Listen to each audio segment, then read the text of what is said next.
This Noble podcast is powered by Cooper Parry, the rebels of accountancy. From audit, tax and R&D to wealth management, corporate finance and tech and high growth, we smash the humdrum to smithereens. Our purpose is to simply disrupt, lead and make life count. And along the way we help like-minded entrepreneurial businesses to thrive across the UK. Now let's get back to the infotainment. Enjoy. Hello and welcome to the latest No Bull podcast powered by Cooper Parry. Today's topic was inspired by conversations and content Cooper Parry produced over the International Women's Day. We shared inspiring stories about women who truly disrupt, lead and make life count. But what surprised me was that we were still having conversations about glass ceilings, sticky floors, unconscious bias and equality of outcomes. And these were just a few of the conversation starters that were being thrown about. So this podcast aims to bring together some great leaders who understand these conversation starters and can explain what they mean. I mean, are they relevant? Or are they just platitudes kicked about whenever we start talking about the differences between men and women? Today, my co-host and I will be joined by Linda Marston-Weston, who is a tax partner at Cooper Parry, and Elisa Howe, who's an Audit Director at Cooper Parry. I'll let them introduce themselves shortly. As usual, I can't do this subject justice on my own, so I've enlisted a co-host who, over the last 3 years, has kept me on my toes, and we've shared podcasts and articles about these topics. No matter our opinions, we both agree that there is no compromise regarding diversity and inclusion. I'd like to introduce Cooper Parry's Chief Growth Officer and Partner, Abi Bown. Go ahead, Abi. Tell us about yourself and why you're the best person to co-host today. Ooh, the best person to host. I'm not sure about that bit, but I can introduce myself for sure. As Steve said, so we've been working together for 3 years. I've been with Cooper Parry for 3 years now, and I was new to the financial services industry at that point. Previous to that, my background has been in technology and telecoms, so very different industry, some similarities but lots of differences too. My role here is Chief Growth Officer. I actually joined Cooper Parry focusing on digital, looking at our digital ways of working, our digital culture for the future, and over the last, halfway through lockdown, we realised that digital had become business as usual for the business, and so I was able to refocus around growth, because we're very ambitious as a business and we've got loads of great growth initiatives around the business, and my role is to kind of bring those together from a marketing and a business development perspective. So that's kind of me, my role, a bit about my background. Over to you guys. Linda, would you like to introduce yourself? Hi Abby, thank you for that. So I joined Cooper Parry just over 2 months ago. I'm the transaction tax partner, so in the process of setting up, building, growing a transaction tax practice here. Unlike you, I have been stuck in the financial services, professional services industry for a very long time. So I have been at Big Four firms for 35 years prior to coming here. And I'm a big advocate actually of women in business, so that's one of my big passions. One of the things that I did in my previous role was to set up a female entrepreneurs network. And I remember talking to Steve about this. I mean, through lockdown, my female entrepreneurs network has been the inspiration, the thing that's kept me going. They are the most fantastic group of ladies, and it's so brilliant to see women who are out there doing their stuff, building fantastic businesses and being really supportive to each other. That's fantastic. Thank you for that, Linda. And welcome to Cooper Parry. Thank you. And over to you, Elise. Thank you. So my name's Elisa and I'm an Audit Director at Cooper Parry. I joined last year just before the lockdown after 17 years at the Big Four. And one of the things I've been involved in for a number of years are various diversity and inclusion initiatives, both internally and in the wider West Midlands community, through things like Women in Business and Women in Banking and Finance, because I've been really lucky to have a number of people who've supported me in my career, and it's really important to me to be able to give that back in some sort of way. Brilliant. Yeah. That's great to hear. The kind of giving back element of this, I think, is probably why we're all kind of having this discussion today, certainly for me personally. there's definitely been people that men and women through my career that have really helped. But also I feel as though if I had the opportunity to have these kind of discussions maybe earlier in my career, that might have been a little less painful. Yes. And I'd have had a bit more help kind of overcoming some of the obstacles that I felt at the time I was probably having to the first one to go through. But then you start talking to more people and you realise actually, no matter what industry you're in and sometimes which background you've got, there are some common themes. Yeah, the imposter syndrome bit. Absolutely, imposter syndrome. Should we start there? That's a good one to start with. What do you think, Steve? Well, I mean, I'm a little bit outnumbered here, so I'm very aware that I have to be careful on what I say. But yeah, I think so. I mean, one of the things that we started this off with was glass ceilings and sticky floors. And depending on who I ask, depends on what answer I get. So I'd be really keen to know from you guys, what do you think glass ceilings and sticky floor means? Is it relevant in the financial world?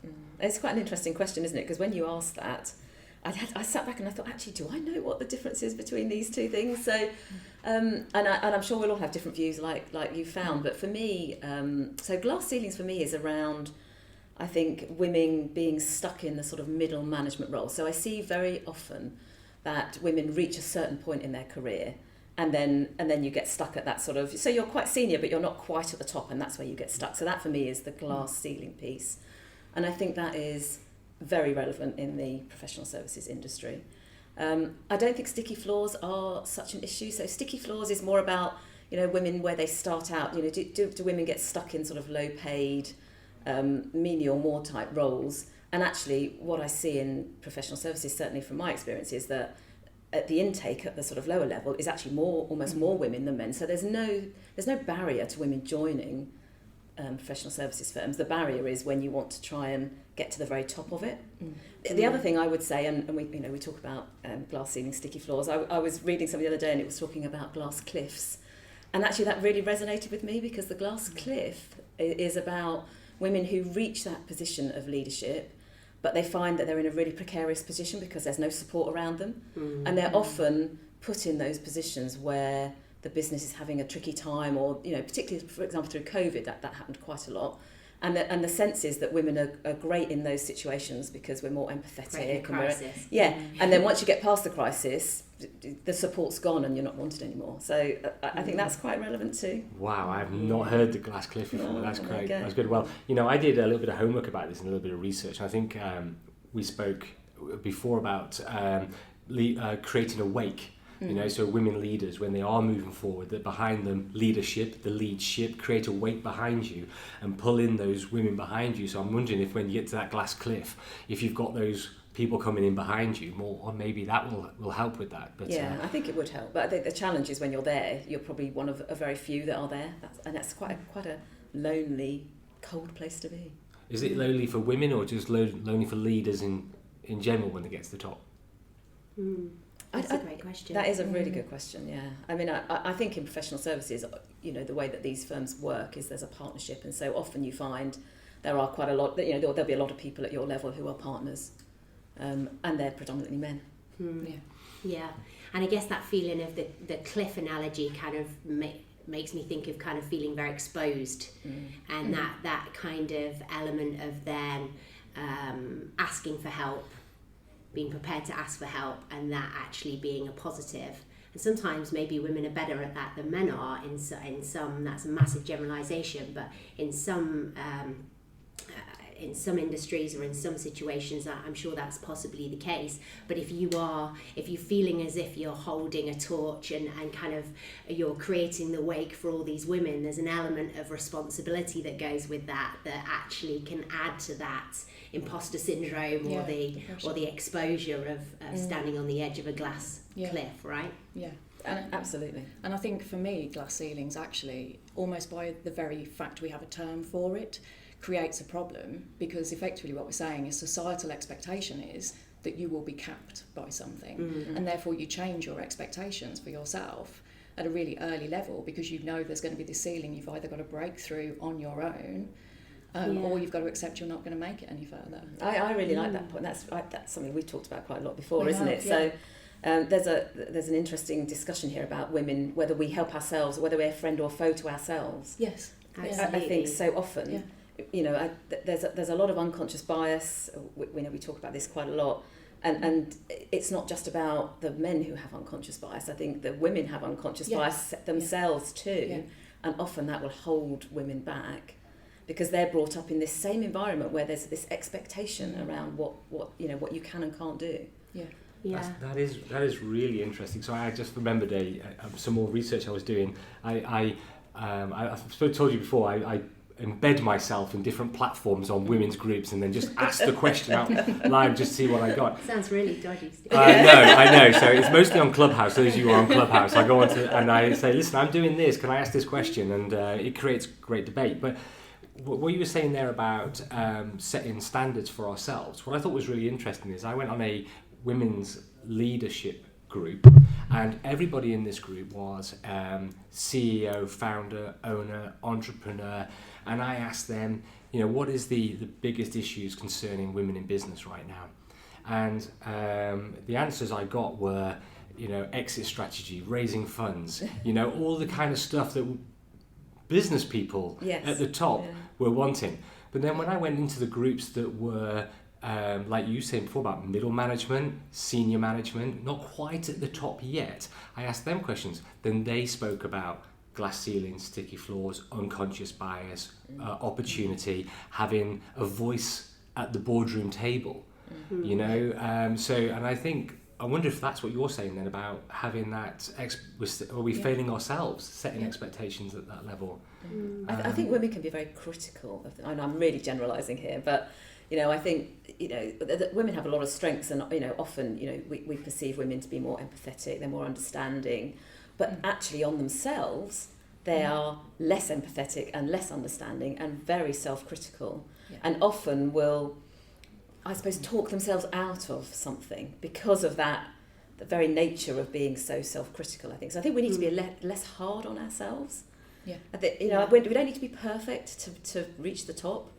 Nobody that gets to the top is perfect. I think there needs to be an acceptance that being perfect isn't what's required. What's required is lots of other skills, and we all make mistakes. You learn from mistakes. That doesn't stop you doing a role. So I think we need to help ourselves as well as. I would agree. I mean, this is the first time I've worked in a team where the majority of my teammates are women. And lucky man. I know. So, but in my previous roles, it was very tough, manly, but we don't ask for help. Is what you were saying before. We don't ask for help. We don't need help. We just do that, and we just try and find solutions. And I'm thinking that if men are doing that, and women are joining organisations that were predominantly men at one point, and they see, well, that's how they act, and they follow suit, then it is going to be poor. Because what I found working with majority women is we can ask for help.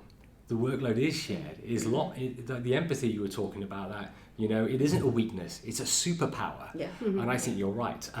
But Elisa, I wanted to ask you. I mean, have you noticed a difference, from where you were when you first came into the professional services to where we are now? Are things changing? I think things are changing. I think there's a better awareness today than there was back then, where I think you just had to forge your own path and hope for the best. So I think we talk about these things a lot more. Is it changing fast enough though? No, I don't think it is. I mean, I think I came into the profession 20 years ago now, and we were beyond the sort of 80s businesswoman where you had to behave like a man if you were actually... Yeah, exactly. I had those big shoulder pads. Yeah. So that had gone away, but there was still certainly a difference. There was almost a pro forma person that would make it to partner. So I think that is changing. I think it's much more accessible to be true to who you are, but I think still that varies a lot firm to firm. Yeah. It's really, really interesting you see that, because I don't think I was even aware of these questions until I probably hit about 30. I was thinking about that on the drive in today, and it sounds like a weird thing to say now, but I think I'd always grown up thinking and believing that I could do anything, I could be anything. That's how I was brought up, and you can do everything, in fact. And so I wasn't conscious of any limitations, I don't think, any glass ceilings or any sticky floors, until probably I kind of hit about 30 and I don't know whether that was a seniority I got to, and at the time that was in the technology telecoms industry, so different to financial services, but there were very few women around, because technology and telecoms is quite predominantly men. I kind of didn't notice that until about that age. Then I looked up and realised there were very few examples, very few role models. I couldn't see any example of somebody that I could think, hey, that's how I want to do it. And that's someone that can have a successful career, can be in a 2-career relationship and have kids. Yeah. And that's quite telling, isn't it? And, you know, if you don't have a role model and there's not someone that you can look at and think, there's someone who's doing it, that means I can do it. It's actually really difficult. It is. But when that almost became a surprise. And so I don't think I was kind of even conscious until that point. And then you start to become more conscious of it. But then my worry is that things like the example you used, Steve, of almost the groups talking about it. If you talk about it too much, I also think you kind of tell yourself that story and you get held back by that story sometimes. And rather than finding the solution and just ploughing through anyway, and almost that ignorance is bliss, just keep going, you'll find a way and you'll forge your own path. You start almost finding all the problems and all the challenges and all the barriers. So it becomes a sort of self-fulfilling prophecy in the end. Absolutely. And so you become your own glass ceiling or your own sticky floor. I do think that's really relevant though, that women themselves can hold themselves back, not knowingly. I don't think this is necessarily knowingly, I think unwittingly, because we are as conditioned as everybody else around, you know, what our expectations should or shouldn't be. You know, so and we've talked again. This brings us back to things like the unconscious bias training. You know, how do you teach people or get them to understand? Because I think if you don't understand this stuff, it's never going to change. No. How do you get people to understand that they probably do things every day that they have no idea is creating unconscious bias? They don't realise they're doing it. No one does this intentionally. There'll definitely be people listening to this podcast and who don't know what unconscious bias is. We've mentioned it a couple of times on this, and I know we were going to talk about it a little later, but let's talk about it now. I mean, do we think unconscious bias plays a role? And if we do, I mean, what is it and what examples have we got? So I think it definitely plays a role. And I think I agree with what you were just saying, Abby, about the fact that if we talk about it almost too much, we create a different problem. But I think if we don't talk about it at all, then we're not going to address the unconscious bias. So effectively, if we've got a room of white men looking at the next promotion that they're going to make, there's a comfort factor and a familiarity that comes from people who look and sound and behave just the same way that you do. So to remove that, you have to be aware of the unconscious bias. But I think also, back to something we were talking about before, with your groups of women founders who are very focused on business issues, there's a bit of this where it's incumbent on those of us who make it to the top to help the people below us, to bring them through so that they don't have to fight the same battles, have the same thoughts, because over time that's then what becomes the fact that our children don't ever have to make a choice, don't think that there is an issue, and we can stop talking about glass ceilings altogether. Yeah, that's a really, really good point. And I don't know whether any of you guys have probably sat through unconscious bias training. Yeah. We have indeed. Yeah, I'm sure you will have done with your backgrounds, but I certainly have in corporate world. And those uncomfortable training sessions, I was the only female in an unconscious bias training. That's interesting in itself. Board session or leadership team session at a previous employer. And just the types of conversations it created were really uncomfortable, being the only female in that room. But I also believe we've got to talk about it, we've got to kind of address it, even if we don't know what we're saying. The fact we're talking about it and the fact that we don't always agree, and you and I, Steve, are a great example of that. We don't always agree on these topics, but if we don't talk about them and if we don't share opinions and get different views, this isn't just about gender diversity, this is about diversity and inclusion of experience, of background, of thought, of profession, and we need all of that diversity to make a really rich environment for ourselves and for and the people coming kind of behind us or after us, if you like. To really make the most out of it, and most importantly, to achieve the best business success. We all know that all the stats and all the data say that a diverse leadership team and a diverse workforce, if you like, I can't think of a better word for that, diverse business, just makes better business decisions. No, I would agree with that. And I mean, it is interesting, having done the unconscious bias training, which I have done several times, you do see people have real light bulb moments of things they just did not, that in a million years did not think would cause offence or was being, you know, that they were being unfair to different groups of people. They just didn't realise until someone points it out to them, and then they're horrified that they've actually done that. Unfortunately, it doesn't stop them doing it again, because it's such an ingrained behaviour. Absolutely. But some of that is generational, I think, as well. And I agree. And that shouldn't mean that we shouldn't call it out, but I do also think, let's be realistic, there's a generational element to this. I remember a guy saying to me in an unconscious bias training session, don't take this the wrong way, but I didn't expect what you just said to come out of your mouth. And what do I do with that feedback?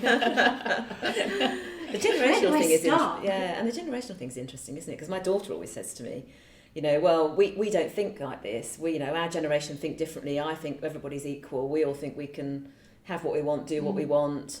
But interesting with what you were saying earlier about your experience, where you didn't experience any of this until you reached a reasonably senior position and got to 30. And I do wonder whether, for the children of today, they might end up in the same. I mean, at the moment, they think that there's no barriers, nothing's going to stop me, I can achieve anything. But maybe when they get there, they'll find, if we haven't done something to change things by then, they find themselves in the same place you did. Well, let's hope it happens in their 40s or 50s. We've moved. Move the barrier up. Move on. I was. I know people can't see me, but I was smiling a second ago when you said I've done the training lots of times, and I was just thinking, why did you keep failing it? I mean, so you had to keep unconscious bias training because you kept failing. No, sorry. But it does. I like. So that does bring us on to equality of outcomes and equality of opportunity. Now, I liked what you were saying, Abi, about you felt that you could take on the world and there was nothing holding you back until you started seeing things when you were 30. And I think in the West, we're blessed with equality of opportunity. There's no one holding us back.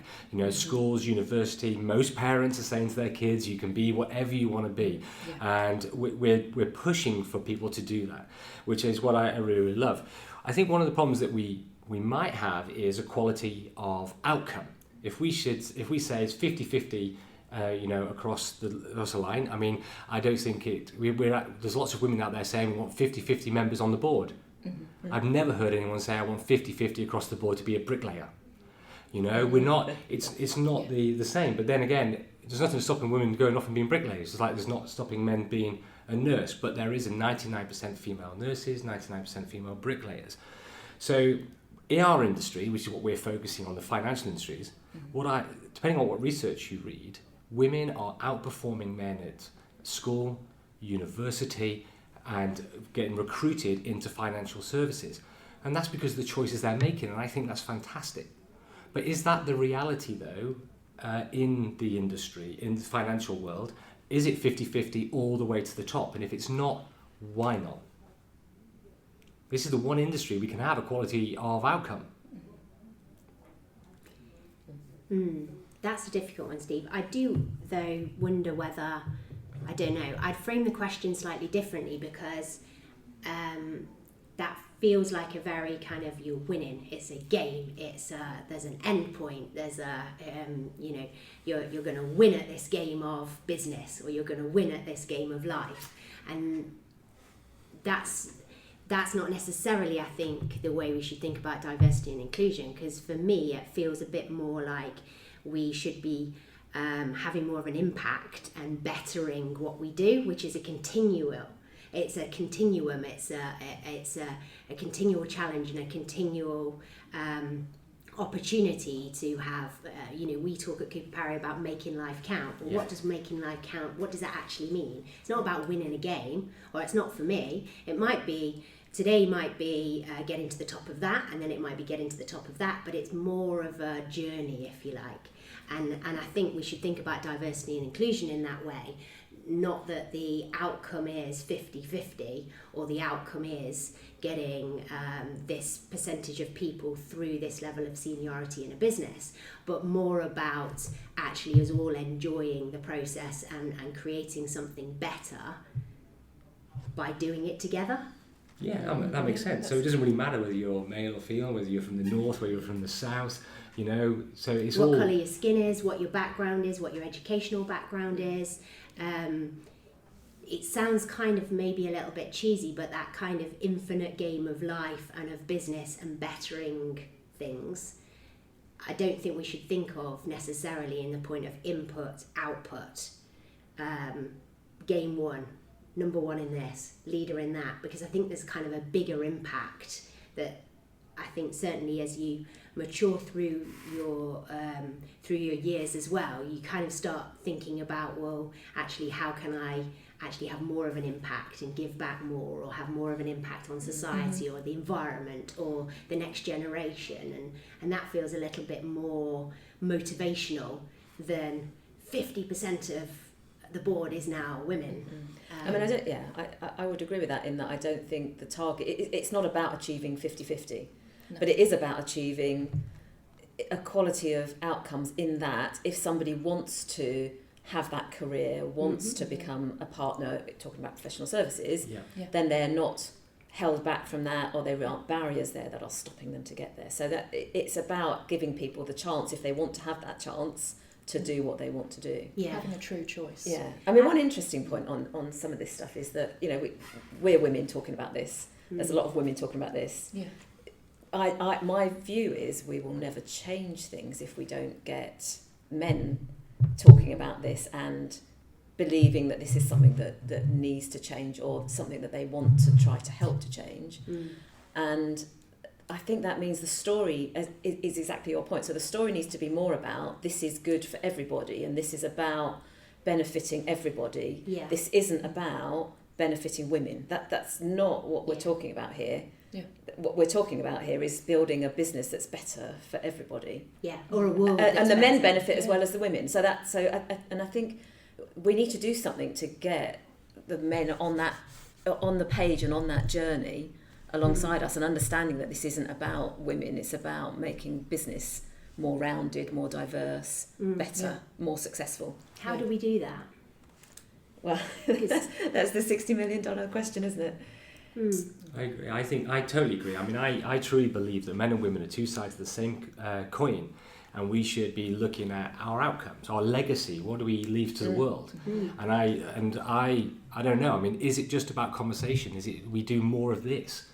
You know, do we have Maybe more we conversations? do this next time with some men in the room being part of the conversation, rather than the women talking about it. Because, you know, I think if we don't get engagement from the senior men, we're not going to change things, or we will eventually, but it will take a very long time. It goes back to the point that Lisa was talking about, how long this takes, and the change is not happening as quickly as we want it to do. So therefore it can't just be the women fighting for this, it needs to be women and men working together, because that's what we're trying to achieve, is that we're working together. No, I agree. I see, though, a lot of examples of men talking about the topic now, but talking about it because they think they should, rather than it genuinely feels like something that's going to have a big impact on the future of their business, or the future of the impact that they can have on the world. And so I think the last thing we need is lip service, or kind of... certainly in a number of larger businesses, you see that quite on a regular basis. And every year on International Women's Day, they all do a lovely post about women and equality and how important it is to them.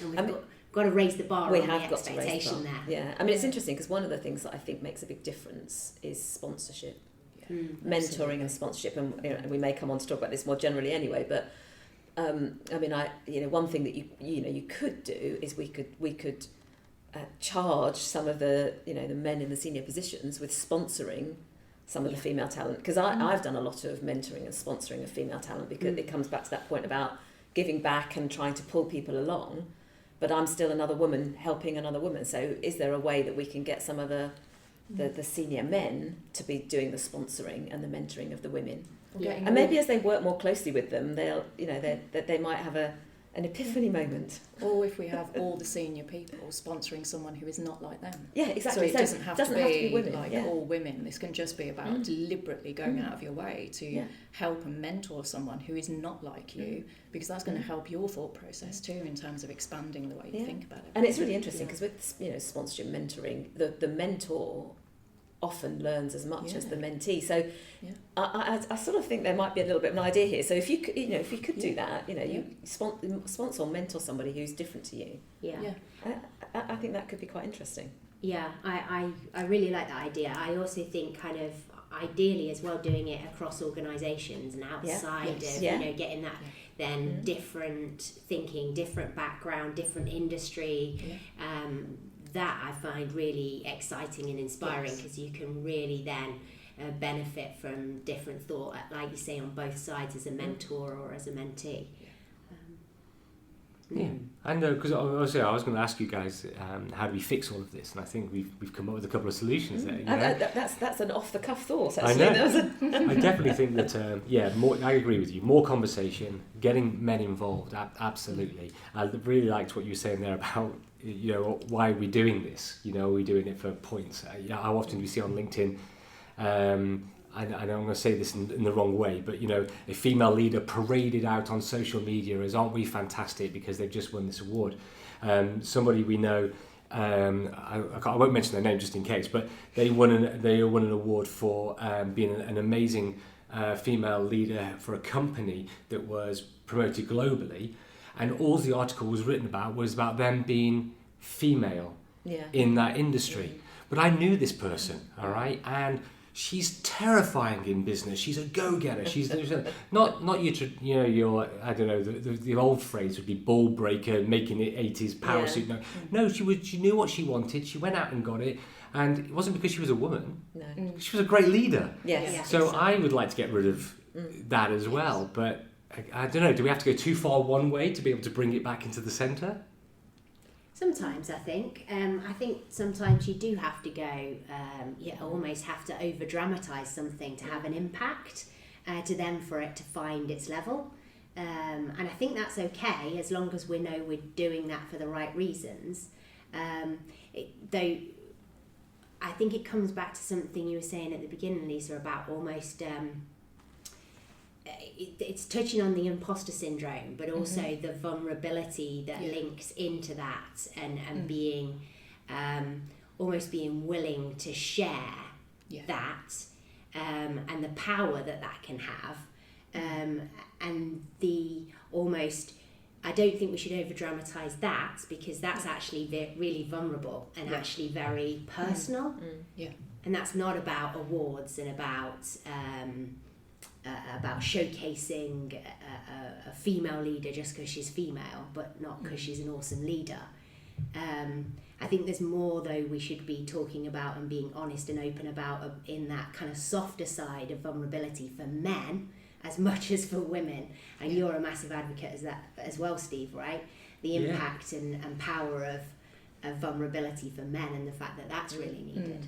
Yeah, absolutely. But I mean, one of the things that I'm a massive fan of is not going tit for tat. So when a woman says women suffer this issue, then men following up, well, but men are suffering this issue. I don't think that helps anybody. No. I would rather a level playing field where we're all trying to solve each other's problems by coming together. So absolutely. Yeah, and that it is back to that point of we're all in this together, and it's about building something that is good for everybody. Yeah. Fantastic. Yeah, absolutely. So we're all agreed we need a level playing field where we're all talking the same language. We need to get more people talking, and then hopefully in 10 years' time, 20 years' time, we're not talking about this anymore. I hope. So something like the stats say 150 years, don't they? Unless we do something different. It's years. Really frightening how long it's going to take if we go at the same pace we have been going to actually get to equality, which is really frightening. That is terrifying. And says we need to actually do something more and something different. We're just not really sure what that is, but maybe by talking about it, we'll work out what those more dramatic steps might be to really kind of push it forward at pace. Yeah.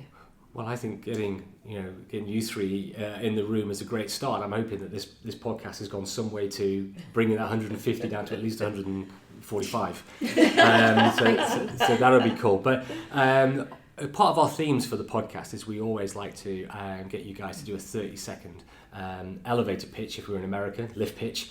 And I've thought about how we could get you to say something inspiring in 30 seconds. And I was thinking, if you had an intern coming into the business now, and I was going to ask about being a female intern, but I'm just wondering, I wonder if we just say an intern. Mm-hmm. What can you say to an intern to inspire them so that we can bring that 150 years down a little bit more? So, Elisa, shall we go to you first? What would your pitch be? So I think what I would say is the choice is yours. So choose your own path and be true to you. So what you want is the most important thing. So don't be dictated to by societal expectation or by what you see around you. Make a choice about the things that make you happy, and that can change every day if you want it to. But if you're being true to what you want and what your purpose is and your value, then the business will support you to get there. Mm-hmm. Wow. Fantastic. Yeah, isn't it? Yeah, I'm not going next. I don't know, Abby, did you have something? Not now. No, I think we'll go with that one. Yeah. Oh, Linda, you don't want to follow that up? Well, I mean, I did think a little bit about it, and I would have said, I was going to say three things. So one is be yourself. So probably not worth elaborating because Elisa's done that perfectly. Another piece for me would be about don't be too hard on yourself. So this point I was talking about earlier, you don't need to be perfect. So perfection isn't what you need to be a leader. So just don't do that. And I suppose the other thing for me was something around building your network. So build yourself a network of like-minded people. I think that's what I would do. So seek out other people who are like-minded, build yourself a network, get yourself a mentor and a sponsor. That's probably my top tip. That is great advice. That is so good, because if you've got a network, so many diverse thoughts and processes, you're learning. Yeah, to have people around you that are thinking the same. Fantastic. And so that's a wrap. I think we've got enough there. I think we've given lots, and I'm so proud to be part of this. So thank you very much for joining us. Abby, did you want to wrap up with anything before we say goodbye? Ooh, something profound and thought-provoking. Yes. Thanks, Steve. So I've really enjoyed that, and as we've touched on a couple of times through this, I think having conversations and calling it out and having a debate is as important as anything here. I guess I was just reflecting on your guys' elevator pitches there, and the one thing I'd add, and that's try things, experiment, have a go, learn, because that learn and grow, which is what we're all doing by having these types of conversations, is super important. But whether you're male, female, whatever your background, whatever your future, just keep experimenting, keep learning and keep growing, which is why I love these podcasts and having these kinds of debates. Fantastic. Thank you so much, everybody, for joining us today. And we'll hopefully see you on future webinars and webcasts. Thank you. Not if we see you coming. Well, that's a wrap. I think it's been a great debate. I think we probably could have done this podcast 3 or 4 times over. But if you are interested about what Cooper Parry are doing about diversity and inclusion, then please visit our website and see what we do. You can also check out the profiles of our guests today and see what they're all about as well. Feel free to drop us a line. Drop them a line. I'm sure they wouldn't mind. Thank you very much.